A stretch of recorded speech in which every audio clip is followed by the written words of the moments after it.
তার চারটি ছেলে ছিল, একটা রমাপ্রসাদ, শ্যামাপ্রসাদ, উমাপ্রসাদ আর বামাপ্রসাদ, আর তিনটি মেয়ে ছিল। কিন্তু আশুতোষ মুখোপাধ্যায় অত্যন্ত পণ্ডিত ব্যক্তি, কলকাতা হাইকোর্টে বিচারপতি ছিলেন, কলকাতা বিশ্ববিদ্যালয়ে উপাচার্য ছিলেন 8 বছর। তাঁরই ছেলে শ্যামাপ্রসাদ মুখার্জি স্বাভাবিকভাবে একটা শিক্ষাবিদ বংশে সন্তান, তাদের মধ্যেও ওই রকম যে মেধা, সেই মেধা শ্যামাপ্রসাদ মুখোপাধ্যায়ের মধ্যে ছিল। শ্যামাপ্রসাদ মুখোপাধ্যায় যতগুলো পরীক্ষা দিয়েছে, কোনো পরীক্ষাতে সেকেন্ড হয়নি, সমস্ত পরীক্ষাতে উনি ফার্স্ট হয়েছে। 1917 সালে এখন যেটা মাধ্যমিক পরীক্ষা, তখন সেটা ম্যাট্রিকুলেশন ছিল। ম্যাট্রিকুলেশন পরীক্ষাতে তিনি ফার্স্ট ক্লাস ফার্স্ট, মানে সবচেয়ে সর্বোচ্চ নম্বর, ওর উপরে কেউ নম্বর পায়। 1919 সালে আইএ পরীক্ষা, যেটা এখন এইচএস পরীক্ষা আমরা বলি, আইএ পরীক্ষাতে সেখানে ফার্স্ট ক্লাস ফার্স্ট। 1920 সালে ইংরাজি অনার্স, সেখানে ফার্স্ট ক্লাস ফার্স্ট, স্বর্ণপদক প্রাপ্ত। 1923 সালে এমএ, ইংরাজি এমএ পাস করেছেন, সেখানে ফার্স্ট ক্লাস ফার্স্ট। 1924 সালেতে বিএ ল পড়েছিলেন, ব্যাচেলর অফ ল ডিগ্রি, সেখানেও ফার্স্ট ক্লাস ফার্স্ট। তারপরে উনি 1925 থেকে 27 সালে লন্ডনে গিয়েছিলেন ব্যারিস্টারি পড়তে। ব্যারিস্টারি সারা পৃথিবী থেকে ছাত্ররা যায়, তার রেজাল্টটা জানা যায়নি, কিন্তু সেখান থেকে ব্যারিস্টারি পাস করে উনি চলে এসেছেন 27 সালে। 1924 সালে কলকাতা বিশ্ববিদ্যালয়ে উনি যে সিন্ডিকেট, অর্থাৎ যে প্রশাসনিক যে তার উনি আর পদে ছিলেন, অর্থাৎ নির্বাচনে জয়লাভ করে সেখানে উনি প্রশাসনের কাজ উনি চালাতেন সিলেটে। তারপরে এই যে 1924 সালে মাত্র তার বয়স ছিল 23 বছর। 23 বছর বয়সে ওনার এতটাই কার্যকলাপ। 1933 থেকে 38 সাল, এই 34 থেকে 38 সাল, এই 5 বছর উনি দুবার কলকাতা বিশ্ববিদ্যালয়ে ভাইস চ্যান্সেলর ছিলেন, উপাচার্য, কলকাতা বিশ্ববিদ্যালয়ের উপাচার্য। কত বছর বয়স? 33 বছর বয়স। 33 বছর বয়সে কলকাতা বিশ্ববিদ্যালয়ের ভাইস চ্যান্সেলর ছিলেন দুবার। সেই সময় যখন ছিলেন, তখন কলকাতা বিশ্ববিদ্যালয়ে অনেক আমূল পরিবর্তন করেছিলেন। তখন সমস্ত পরীক্ষা ইংরেজিতে হতো। উনি বলেন বাংলা ভাষা, অর্থাৎ মাতৃভাষার মাধ্যমে শিক্ষা দান করতে হবে। সেই কারণে উনি ম্যাট্রিকুলেশন পরীক্ষা থেকে সমস্ত জায়গাতে উনি বাংলার প্রচলন করলেন কলকাতা বিশ্ববিদ্যালয়। ইসলামিক হিস্ট্রি তখন পড়ানো হতো না কলকাতা বিশ্ববিদ্যালয়ে, উনি ইসলামিক হিস্ট্রি চালু করলেন। ছাত্রছাত্রীদের জন্য বিজ্ঞান বিভাগের অনেক প্রশিক্ষণের জন্য, বিজ্ঞান বিভাগের জন্য অনেকগুলো, আর সেখানে ডিভিশন করে তাদের মধ্যে পড়ানোর কাজ করলেন। এই জন্য মেয়েরা কিন্তু অনেকে হাসছে। শ্যামাপ্রসাদ মুখার্জির যে শিক্ষাক্ষেত্রে বিশাল যে অবদান, সেটা ওই 4 বছর 5 বছরের মধ্যে আমরা দেখতে পেয়েছি। শুধু এটা শিক্ষা জীবন গেল। এরপরে 1952 সালে বিশ্বভারতী, আজকে যে রবীন্দ্রনাথের তৈরি যে বিশ্বভারতী, যেটা শান্তিনিকেতনে বিশ্বভারতী বিশ্ববিদ্যালয়, এই বিশ্ববিদ্যালয় 1921 সালে প্রতিষ্ঠা হয়েছিল একটা আশ্রমকে কেন্দ্র করে। আশ্রম, সেই আশ্রমটা পূর্ণ মর্যাদা পায় বিশ্ববিদ্যালয় হিসাবে, সেটা কিন্তু শ্যামাপ্রসাদের জন্য। উনি সংসদে দাঁড়িয়ে 4 দিন চিৎকার করেছিলেন নেহরুর বিরুদ্ধে। নেহরু কিছুতেই এটাকে বিশ্ববিদ্যালয়ে স্বীকৃতি দেবে, কিন্তু এর যে আশ্রমের যে রূপটা, সেই আশ্রমের রূপটাকে অস্বীকার করে গেছে। মানে বিশ্ববিদ্যালয় থাকবে, কিন্তু আশ্রমিক যে পঠন সেই পঠনটা উনি কিছুতেই মেনে নিতে চাইছিলেন না। উনি বললেন যে আশ্রম থেকে ছাত্রছাত্রীদের মধ্যে যে আধ্যাত্মিক চিন্তা, আধ্যাত্মিক যে শিক্ষা, ছাত্রছাত্রীদের মধ্যে যে নীতিপরায়ণ যে শিক্ষা, ছাত্রছাত্রীদের মধ্যে যে সংস্কার, যে আদর্শ, সেই আদর্শ একমাত্র আশ্রম প্রতিষ্ঠান থেকেই হয়। সুতরাং আশ্রমটাকে জিয়ে রাখতে হবে, এবং সেটা নেহেরু পরবর্তী সময় সেটা স্বীকার করে নিয়েছে। 1937 সালে সমাবর্তন অনুষ্ঠান হয়েছিল কলকাতা বিশ্ববিদ্যালয়ে। উনি তখন ভাইস চ্যান্সেলর ছিলেন। সেই সমাবর্তন অনুষ্ঠানে রবীন্দ্রনাথ ঠাকুরকে এসেছিলেন আমন্ত্রিত সদস্য হিসাবে। তো প্রথাগতভাবে কলকাতা বিশ্ববিদ্যালয়ে যত বক্তৃতা, সমস্ত বক্তৃতা ইংরেজিতেই হতো। উনি এই প্রোটোকলটা ভাঙলেন, নিয়ম ভাঙলেন। উনি বললেন যে না, এই সমাবর্তন অনুষ্ঠানের বক্তব্য হবে বাংলাতে। রবীন্দ্রনাথ ঠাকুরকে বললেন যে আপনি বাংলায় বলবেন, এবং রবীন্দ্রনাথ ঠাকুর তখন রবীন্দ্রনাথ ঠাকুরকে বলেছেন যে আপনি দুটো গান ওখানে লিখবেন, যে গান দুটো ওখানে গাওয়া হবে সেটা বাংলায়। তো এইরকম ভাবে ওনার যে সংস্কারের মধ্যে ওনার বাংলার প্রতি, বাংলা মাতৃভাষার প্রতি ওনার যে এত চেতনা, এত ওনার আর আন্তরিক প্রচেষ্টা, সেটা আমরা লক্ষ্য করেছি। উনি অত্যন্ত সেবাপরায়ণ ছিলেন। 1932 সালেতে সাম্প্রদায়িক বাটোয়ারা একটা বিল পাস হলো। 1935 সালে ভারত শাসন আইন, এটা হিন্দু মুসলমানের মধ্যে একটা বিভেদ তৈরি করা একটা আইন তৈরি হয়েছিল। সেই আইনের উনি প্রতিবাদ করলেন। পরবর্তী সময়ে উনি হিন্দু মহাসভায় যোগ দিলেন 1940 সালে। 1941 সালেতে ফজলুল হকের যে মন্ত্রিসভা, বাংলা অখণ্ড বাংলার যে মন্ত্রিসভা হয়েছিল, সেই মন্ত্রিসভায় উনি ছিলেন অর্থমন্ত্রী।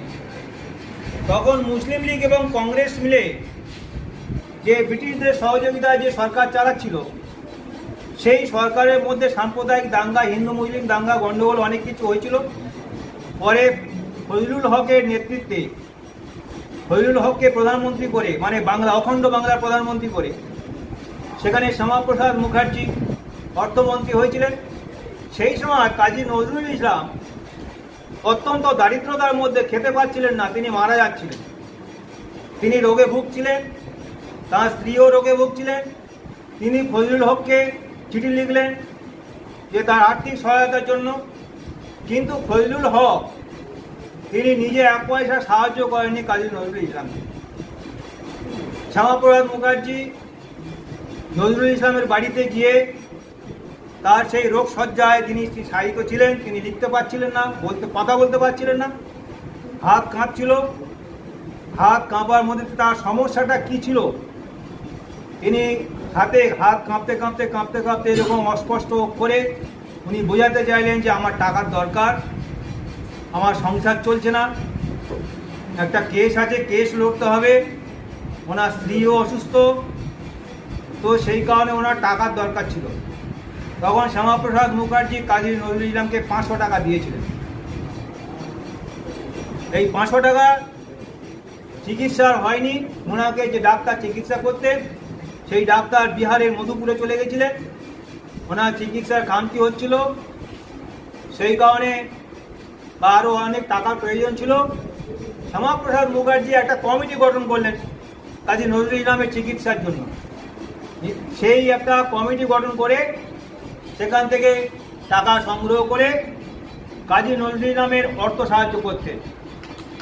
মধুপুরেতে, বিহারের মধুপুরেতে, সেখানে ওনাকে ডাক্তার দেখাতে হবে। শ্যামাপ্রসাদ মুখার্জি সেখানে বাড়ি ছিল, নিজের বাড়িতে রেখে কাজী নজরুল ইসলামের আর চিকিৎসা উনি করেছিলেন।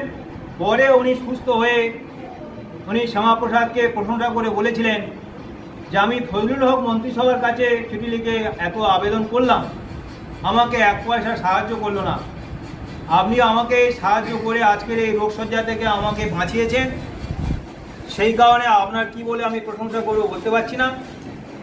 তবে আমরা যে লড়াই করেছি, আমরা জানি কাজী নজরুল ইসলাম তার প্রত্যেকটি কবিতার মধ্যে তিনি বিদ্রোহের আগুন জাগিয়েছিলেন বিপ্লবীদের মধ্যে, অর্থাৎ তার মধ্যে যে দেশপ্রেম, তার মধ্যে যে এই যে দেশমাতৃকার প্রতি যে ভালোবাসা, যে শ্রদ্ধা, সমস্ত কিছু তার লেখার মধ্যে তিনি প্রবেশ করেছিলেন, একজন কবিতা লেখনীর মধ্যে দিয়ে সেটা প্রকাশ করেছেন।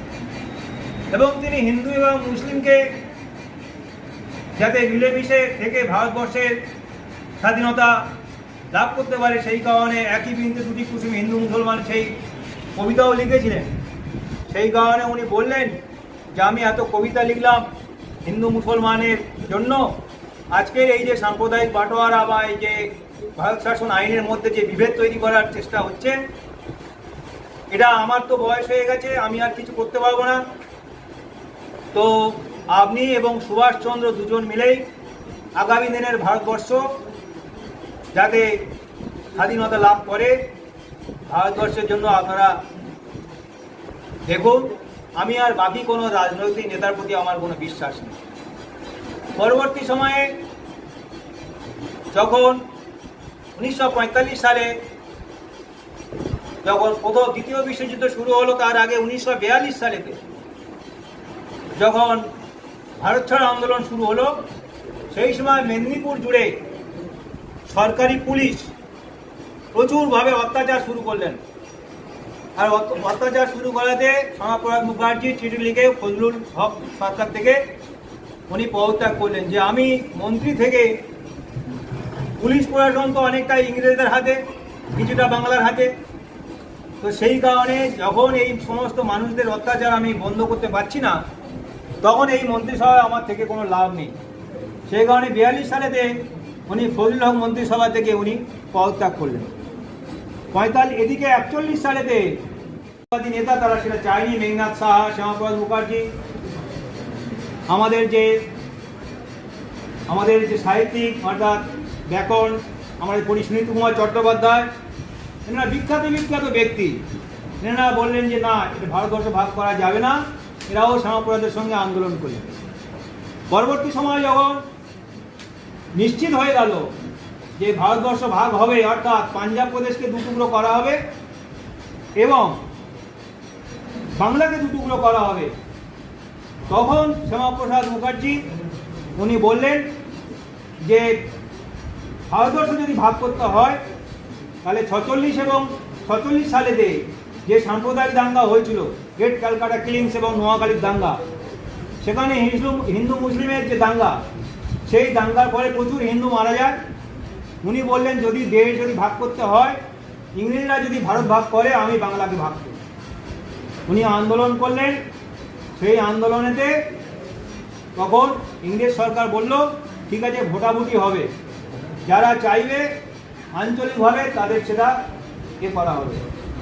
তখন কি হলো, ভারত ভাগের প্রস্তাবে, ভারত ভাগের পক্ষে তখন ভোট পড়ল। আর পরবর্তী সময়ে এই যে শ্যামাপ্রসাদের যে আন্দোলন হয়েছিল, সেই আন্দোলনেতে তখন স্থানীয়ভাবে যে নির্বাচন হয়েছিল যে কারা কোন দিকে যাবে। শ্যামাপ্রসাদ বলেছিল যে হিন্দু প্রধান জেলাগুলোতে হিন্দুরা সংখ্যাগরিষ্ঠ যেখানে আছে সেটা পশ্চিমবঙ্গ হবে, আর মুসলিম প্রধান যে জেলাগুলো আছে সেটা পূর্ববঙ্গ হবে। এটা আবার ভোটাভুটি হলো। 98.6% ভোট পেয়ে শ্যামাপ্রসাদের পক্ষে ভোট এলো, অর্থাৎ হিন্দু এবং মুসলিম ভাবে বাংলা ভাগ হবে। সেটা 1946 সালের ওই দাঙ্গার পরে থেকে। 47 সালে 3রা জুন ব্রিটিশ প্রধানমন্ত্রী অ্যাটলি তিনি ঘোষণা করলেন আগামী দিনে বাংলাকে ভাগ করে ভারতবর্ষের স্বাধীনতা ফিরিয়ে দেওয়া হবে। তখন এই যে বর্তমান যে পাকিস্তান, এই পাকিস্তান যেটা বর্তমান যে পশ্চিমবঙ্গ, এই পশ্চিমবঙ্গ ভারতবর্ষের মধ্যে রেখে বর্তমান যে পূর্ব পাঞ্জাব, মানে এখন যে পাঞ্জাবটা ভারতের মধ্যে আছে, এই পাঞ্জাব শ্যামাপ্রসাদের আন্দোলনেতে ভারতবর্ষের মধ্যে অন্তর্ভুক্তি হলো। 1947 সালে ভারতবর্ষ স্বাধীন হলো। সেই স্বাধীনতা পরে তখন কাশ্মীর, বর্তমান যে কাশ্মীর, এই কাশ্মীরে তখন খুব ছোট ছোট রাজ্য ছিল, রাজা ছিল। সেই রাজাদের কারা ভারতবর্ষের মধ্যে থাকবে, তখন ভারত সরকার আহ্বান করলেন যে যারা যারা ভারতবর্ষের মধ্যে থাকতে চাও ভারতের মধ্যে চলে এসো, যারা পাকিস্তানের মধ্যে যাবে তারা পাকিস্তানের মধ্যে চলে যাবে। তো তখন ভারতবর্ষের ছোট ছোট রাজারা ওরা ভারতবর্ষে তখন বল্লভভাই প্যাটেল, নেহেরু থেকে শুরু করে অনেক জাতীয়তাবাদী যে নেতারা ছিল তারা বোঝালে তোমরা ভারতবর্ষের মধ্যে থাকবে, তারা থেকে গেল। কিন্তু কাশ্মীরের যে রাজা ছিল হরি সিং কিন্তু রাজি হয়নি। উনি বলেছিলেন যে আমি স্বাধীনভাবে থাকবো, আমি পাকিস্তানে যাব না এবং আমি ভারতবর্ষেও থাকবো না। তো তারপরে শ্যামাপ্রসাদ মুখার্জি নিজে গিয়ে হরি সিংকে বোঝালেন যে আপনি যদি ভারতের মধ্যে যদি না আসেন তাহলে পাকিস্তান তোমাকে দখল করে নেবে, অর্থাৎ তুমি এই ছোট্ট যে রাজ্য, এই রাজ্য তুমি বাঁচাতে পারবে না, অতএব তুমি ভারতের সঙ্গে সংযুক্ত হও। কিন্তু তাতেও হরি সিং রাজি হয়নি। আরএসএসের যিনি দ্বিতীয় প্রেসিডেন্ট ছিলেন MS গোলওয়ালকর, উনি হরি সিংয়ের কাছে গিয়ে বোঝালেন যে আপনি যদি শীঘ্রই বাঁচতে চান তাহলে ভারতের সঙ্গে যুক্ত হন, তা না হলে কিন্তু আপনার দেশ পাকিস্তান দখল করে নেবে। তারপরে সংযুক্তি হলো সম্ভবত মনে 47 সালের ওই অক্টোবরের দিকে। এইবারে যে 47 সাল থেকে যে সমস্ত দল মিলে যে সরকার হলো, সেই সরকারের শিল্পমন্ত্রী এবং সরবরাহ মন্ত্রী ছিলেন শ্যামাপ্রসাদ মুখার্জি, অর্থাৎ নেহেরুর মন্ত্রিসভায়। 1950 সালে নেহেরু লিয়াকত চুক্তি হয়েছিল, সেই চুক্তির বিরোধিতা করে শ্যামাপ্রসাদ মুখার্জি নেহেরুর মন্ত্রিসভা থেকে পদত্যাগ করলেন যে আমরা এই চুক্তি মানি না। এবং ওই সময়তে যে কাশ্মীর নিয়ে বর্তমান গণ্ডগোল হচ্ছে, কিছুদিন আগে 370 ধারা এবং 45A ধারা, এই 370 ধারাতে বলা হয়েছিল যে কাশ্মীর একটা স্বতন্ত্র রাষ্ট্র, সেখানে আলাদা প্রধানমন্ত্রী হবে, সেখানে আলাদা সংবিধান হবে, সেখানকার আলাদা পতাকা থাকবে, সেখানকার আলাদা কোর্ট হবে। ভারতবর্ষের সুপ্রিম কোর্ট সেই কোর্টের বিচার করতে পারবে না। কাশ্মীরের কোনো মানুষ সমস্ত রাজ্যে জায়গা কিনতে পারবে, কিন্তু অন্য কোনো রাজ্যের মানুষ কাশ্মীরে জায়গা কিনতে পারবে না। কাশ্মীরের যদি কোনো যুবক অন্য রাজ্যের মেয়েদের বিয়ে করে, সেই যুবক যদি মারা যায়, সেই মহিলা কিন্তু কাশ্মীরের সম্পত্তি ভাগ নিতে পারবে না। মানে সেই কাশ্মীরের গৃহবধূ হয়েও অন্য রাজ্যের মহিলারা কিন্তু কাশ্মীরের জমি ভাগ নিতে পারবে না। তো এই যে 370 নম্বর ধারা এবং এর যে আইন ছিল 35A ধারা, শ্যামাপ্রসাদ মুখার্জি এর বিরুদ্ধে আন্দোলন করলেন। শ্যামাপ্রসাদ মুখার্জি বললেন যে আমি এই আইন মানি না, এই আইন করতে হবে, কেননা কাশ্মীর যদি ভারতবর্ষের মধ্যে হয় তাহলে আলাদা কেন সমস্ত কিছু হবে? কাশ্মীরের আলাদা প্রধানমন্ত্রী হবে, ভারতের বর্ষের আলাদা প্রধানমন্ত্রী হবে, কাশ্মীরের আলাদা সংবিধান হবে, ভারতবর্ষের আলাদা সংবিধান, কাশ্মীরের আলাদা পতাকা হবে, ভারতবর্ষের আলাদা পতাকা হবে, ভারতবর্ষের সুপ্রিম কোর্ট কাশ্মীরের কোনো মানুষকে বিচার করতে পারবে না, কাশ্মীরে ঢুকতে গেলে অন্য রাজ্যের মানুষ ঢুকতে গেলে তাকে পারমিশন নিতে হবে। সুতরাং এই পারমিট প্রথা তুলে দিতে হবে। 1952 সালে জুলাই মাসেতে সংসদেতে উনি নেহেরুর কাছে দুটো প্রশ্ন করেছিলেন যে আজাদ কাশ্মীর বর্তমান পাকিস্তান দখল করে আছে, এই কাশ্মীরটাকে কবে ফিরিয়ে নেওয়া হবে, আপনাকে জবাব দিতে হবে। আর দ্বিতীয় হচ্ছে যে শেখ আবদুল্লাহ যে কাশ্মীরের যে রাজা, এই যে কাশ্মীর যে স্বতন্ত্রভাবে করছে, তাহলে কাশ্মীর ভারতবর্ষের মধ্যে নয়, তো কাশ্মীর কী করে ভারতবর্ষের মধ্যে থাকবে? সুতরাং এই আইনটা সম্পূর্ণভাবে লোপ করতে হবে। নেহেরু কোনো উত্তর দেয়নি। উনি পরের দিন 8ই আগস্টে কাশ্মীরে গেলেন। কাশ্মীরে ওনাকে ঢুকতে দেওয়া হয়নি। উনি বর্ডার থেকে ওনাকে বলা হলো, উনি বললেন যে আমি এই যে পারমিট প্রথা, অন্যান্য রাজ্যের মানুষ যে কাশ্মীরে ঢুকতে পারবে না, সেটা কাশ্মীর থেকে পারমিশন নিতে হবে, এই প্রথা আমি সম্পূর্ণভাবে তুলব, আমি এর জন্য আন্দোলন করব। পরের বছর 53 সালে উনি আবার গেলেন। তখন মেঘনাথ শাহ ওনাকে বলেছিলেন যে শ্যামাপ্রসাদ জি, আপনি আর কাশ্মীরে যাবেন না, কেননা এই গণ্ডগোলের মধ্যে যা পরিস্থিতি তৈরি হয়েছে, আপনার আর জীবন্ত অবস্থা হয়তো ফিরে আসতে দেবে না। উনি মেঘনাথ শাহর কথা শোনেননি। দিল্লিতে একজন জ্যোতিষী, তিনি দিল্লির স্টেশনে গিয়ে ওনাকে বোঝালেন যে আমি আপনার গোষ্ঠী বিচার করে দেখছি, আপনি যদি একবার কাশ্মীরে প্রবেশ করেন তাহলে কাশ্মীর থেকে আর ফিরতে পারবেন না। উনি বললেন ভারত মাকে আমি অখণ্ড রাখার জন্য আজীবন আমি লড়াই করে যাব, তার জন্য যদি মৃত্যুবরণ করতে হয় করব, আমি কাশ্মীরে ঢুকবই। তাহলে উনি কাশ্মীরে গেলেন, ওখানকার যে সরকার তাকে কারারুদ্ধ করলো, করার পরে তাকে বিনা চিকিৎসায় তাকে মেরে ফেলা হয়েছে। সেই